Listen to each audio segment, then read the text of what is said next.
I'm Denise. I'm compulsive eater, and I weigh and measure only 3 meals per day, only from foods listed on the gray sheet without exception. I commit them to my sponsor verbally, in person, by phone on a daily basis. I eat those meals no matter what. If there's a problem, I make a phone call. And abstinence and sobriety are my primary purpose. I am a member of the beverage fellowship too. I was 12 stepped into AA and Gray Sheet on the same Saturday, August 1st, 1997. I had been relapsing for 14 straight years, every 6 months in OA and OA How, because I didn't know I had an allergy. And I didn't know when enough was enough. And it was in Gray Sheet that they told me I was allergic to sugars, grains, and carbohydrates, and would always set up the phenomenon of craving. And I never knew when I was going to stop. And that my eyes were broken. You know, if you told me I would weigh and measure your first 30 days, and then you can eyeball it and use your fist as a measuring thing. And that sent me into the undereating or the overeating.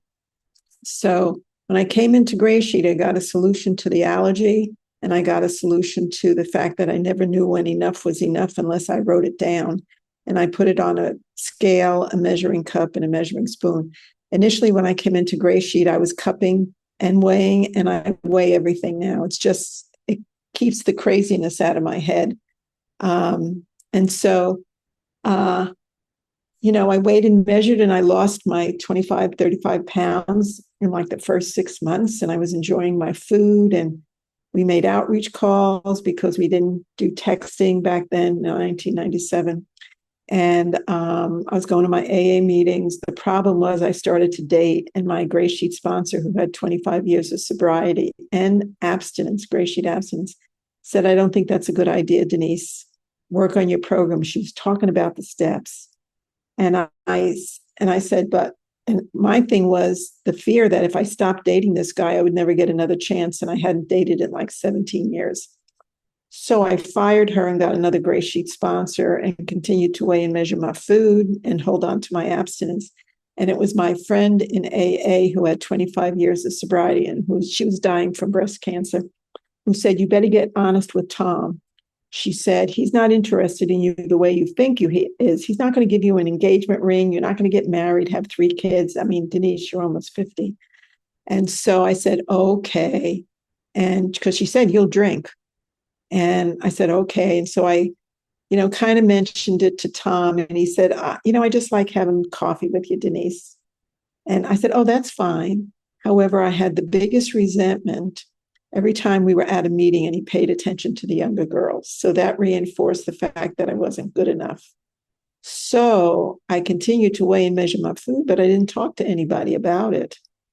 And so exactly almost 1 month after my first year anniversary in Gray Sheet, I was in a 7-Eleven after my Gray Sheet meeting, and I was getting ready to order one of the frozen things that they sold for like 25 cents. And that little voice went off, and it said, "Quick, make a phone call. There's a phone booth right outside." And in 1997, I didn't have a cell phone. It just had like little beepers. So I said to myself, I want what I want when I want it, and I will get right back on tomorrow. And that's saying I can control a disease.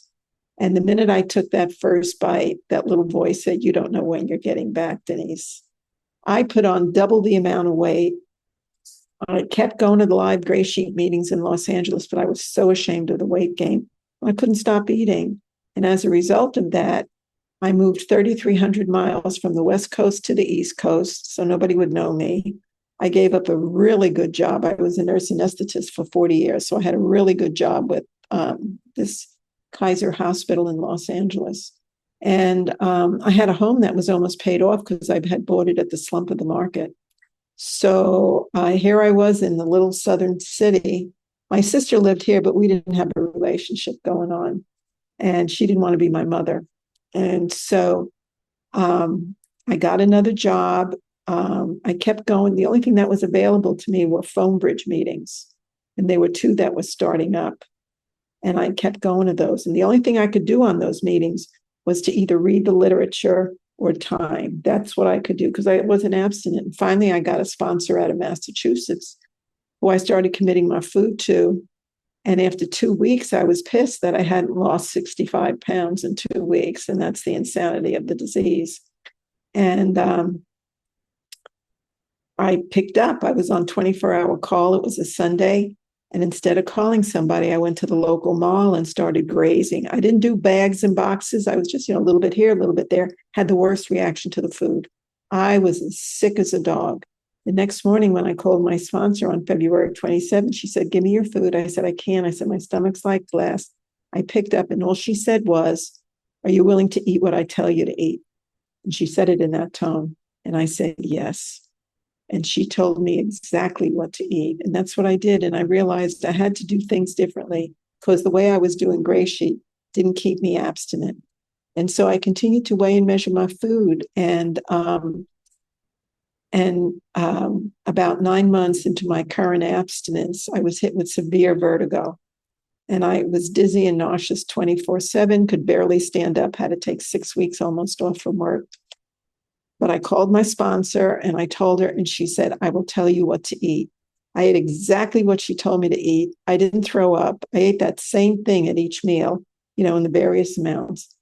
And, she got me through that. And I was left with residual balance problems, but I went back to work and things quieted down and I was enjoying my abstinence. And then we had 9/11. And that scared me a lot, but I weighed and measured my food. And, Gray Sheet didn't say there wasn't going to be no matter what, so life wasn't going to happen on life's terms. And so I continued to weigh and measure my food, go through the fears, and things settled down. And I made sure I told my sponsor if there was something that could interfere with my food. And the first thing was I needed some foot surgery. It was minor foot surgery. And she said, "Okay, bring your food, weigh and measure, blah, blah, blah, blah." I had to stay in the hospital overnight, which I wasn't supposed to because I was dizzy and nauseous from the anesthetic. And so, I weighed and measured my food in the hospital, got out, and things settled down. And I went back to work and I continued to weigh and measure our food. And the phone bridge started to pick up and there started to be more meetings. And so I was able to do service on those meetings when I got my 90 days. And that's what I started doing. And this program was the first that got me into the steps. I wasn't doing the steps in my AA meeting.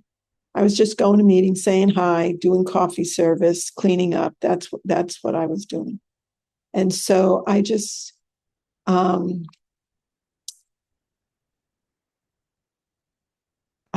I started to do the steps in Gray Sheet. We did the little red book, then we did the Joe and Charlie, then we did the 12 and 12, I think.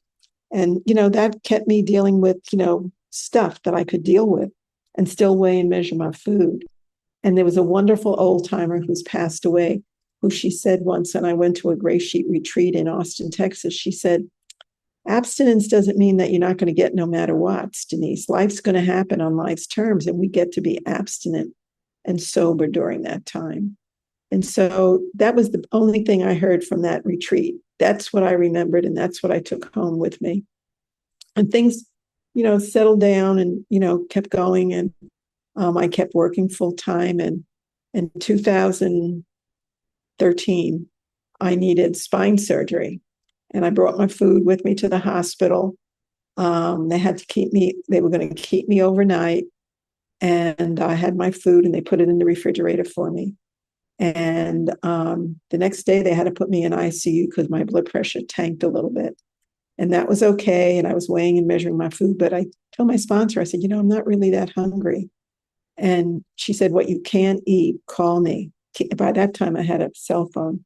She said, "Call me and let me know what you can't eat." And so I would turn over, not the protein, but the vegetables I couldn't. And for some reason, I was never hungry.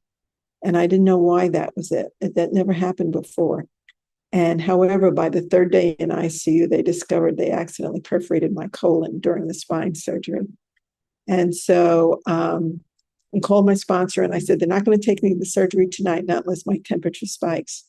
I said, "But they're going to take me tomorrow morning." And I said, "I can't eat or drink anything from midnight because the anesthesiologist doesn't want me doing that." She said, "Okay." She said, "Call me when you wake up." Well, they took me to the OR. It was like 8:30 in the morning, 9 o'clock.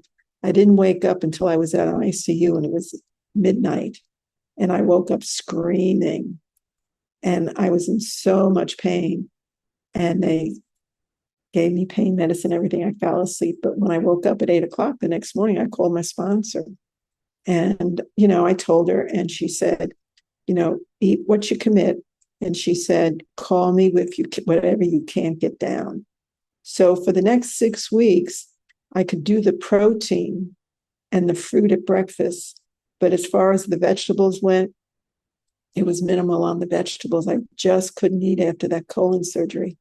And then my sponsor said, well, why don't you cup your vegetables instead of weighing? So I started doing that. And even that didn't get all the vegetables down. And the other thing that kicked in was I was having gallbladder attacks. And I said to my sponsor, why don't we eliminate the fat at lunch and dinner and see if they quiet down? I don't want to have another surgery because I have sludge in my gallbladder now. They did gallbladder studies. And so the gallbladder attacks stopped. And so we didn't do any fats for about almost 6 weeks. And then we slowly started interjecting fats into my food plan again.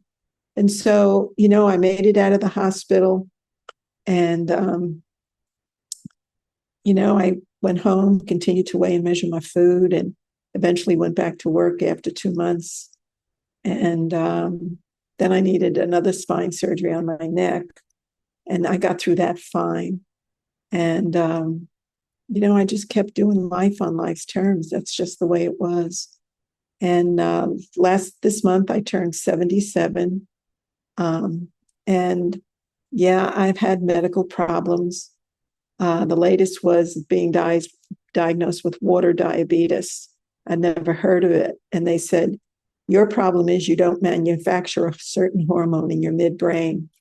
And so we're going to give you a medication to take, but you're on fluid restriction for the rest of your life. You can only have 2.5 cups of liquid a day. And I went, oh, dear God, I normally have a 27-ounce decaf coffee to get me started. And that little voice went off in my head, and it said, you weigh and measure your food and it's enough. Weigh and measure your fluids. And I started doing that.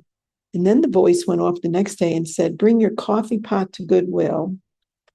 Bring your coffee makings and your sweeteners and your tea to your AA meeting, and give your next door neighbor your sodas. And that's what I did. And I had no withdrawal symptoms from that stuff. I was just amazed. And so a friend gave me a small ice cube tray. So my ice cubes were small, and I could have 5 ice cubes, and they only weighed 2 ounces. So I could stretch my liquids out through the day. And, I tried to stay in gratitude. I've done the steps again, the Big Book Step Study. I'm on my 3rd time around doing the Big Book Step Study with my Big Book Step Study sponsor in AA. And I'm on the 4th step with the resentments. And some of them make me laugh. But I said, just write them down, Denise. And so, because of the steps, I've learned how to try to live in steps 10, 11, and 12 to the best of my ability on a daily basis.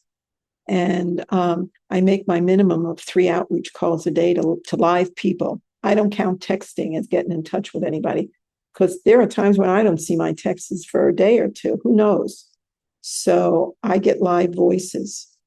And it's usually people who are at my early meetings. I quick it on the phone when the meeting's over, and I call them. Or if I hear a newcomer at a meeting, I'll take their number down, call them. And I always say the little prayer that I got at a Grey Sheet retreat before each meal. Thank you, God, for this meal. It's just the right amount. It always seems the right amount, even though it looks small on some days and it looks too much on other days, but it always seems to be enough. And when the meal is over, I say, thank you, God, for the meal. It's just the right amount. And the kitchen's closed till the next morning. And I have peace at my meals. I did have to give up salt, and that was back in 2001 due to a vertigo problem. But GreySheeters taught me how to season my food without salt. And so, I've been doing it for over 20 years. And certain foods I can't eat on the gray sheet, although I buy maybe once a year, and I'll eat some and then get rid of the rest of it, but it's weighed and measured. And, if I get a craving for liquids, I say a quick prayer. I go to my higher power because I was taught I'm not responsible for the first thought. It's the second and third that I am. So thank you for letting me share. I'm on the East Coast in South Carolina, and my number's up on the board. And I put my email in the chat box. Thank you, Nancy, for asking me. And thank you all for doing service.